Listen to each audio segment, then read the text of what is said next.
से श्री खाटू श्याम मानव जन सेवा वेलफेयर सोसाइटी में पधारे हुए मेहमानों का सबसे पहले तालियों से स्वागत कीजिए। हमारे वीर सिंह जी बुडीर से पधारे हुए हैं और ये अपनी स्वेच्छा से अपनी खुशी से सभी दिव्यांगों के लिए आज के दोपहर के भोजन का प्रबंध किया है। तो इनको हम धन्यवाद देते हैं और भगवान से प्रार्थना करते हैं कि इनके जीवन में हमेशा खुशियाँ बनी रहें।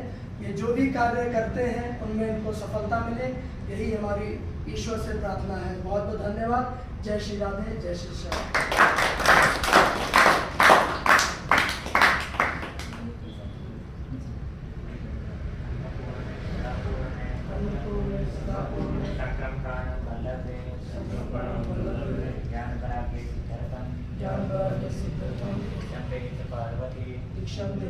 माता च पार्वती देवी पिता देवो महेश्वराय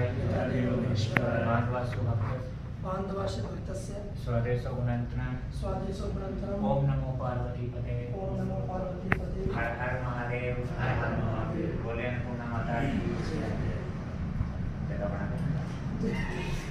जय।